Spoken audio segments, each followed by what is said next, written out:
Khalid Pak ya? Iya. Khalid. Budi sama Budwin. Ya. Sama Budu. Oke, Pak Khalid bisa dijelaskan Pak terkait kedatangan kita yang dipertemukan dengan pelaku hari ini gimana Pak di Polsek Kemuning? Pertama-tama kedatangan kami adalah untuk memberikan keterangan tambahan korban ya. Ya. Satu. Kemudian kedua ada upaya dari Polsek untuk melakukan upaya perdamaian, mediasi. Setelah tadi ketemu kita Ya. dan langsung korban yang memutuskan, jadi mereka minta kalau bisa berdamai kan. Korban langsung memutuskan sendiri dan berbicara langsung.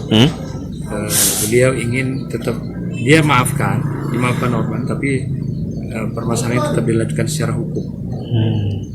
Jadi belum ada putusan untuk berdamai belum ada Pak ya? Baru memaafkan tapi proses hukumnya tetap berlanjut. Oke. Dari keterangan penyidik gimana Pak? Apa nanti agenda selanjutnya Pak?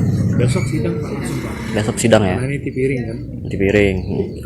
Itu kan kemarin kita sempat melaporkan istri yang bersangkutan juga kan ke Polrestabes. Nah ini gimana nih Pak?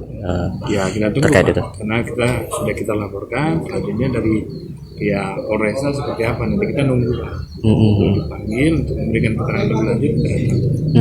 Nah si terduga pelaku ini kan sempat bilang katanya klien kita ini sebelumnya memaki istri dia. Nah itu tanggapan kita gimana Pak? Kalau seperti itu yang sudah saya tanyakan tidak ada, sama sekali tidak ada itu. Sama sekali tidak ada ya? Oh. Silakan aja kalau orang kan boleh ngomong apa aja. Ya. Jadi sudah kami konfirmasi ke korban langsung, tidak ada, sama sekali tidak ada. Selain korban kan ada saksi kernetnya. Oh. Mereka juga bilang Ada saksi. Oh. Oke. Jadi besok sidang di pengadilan negeri. Pengadilan negeri jam berapa Pak? Kurang lebih lah jam 8 jam 9. Jam 8 jam 9 Pak ya. Makasih Pak Khalid. Ya, sama-sama Pak. Jangan lupa subscribe, share, komen, dan like ya.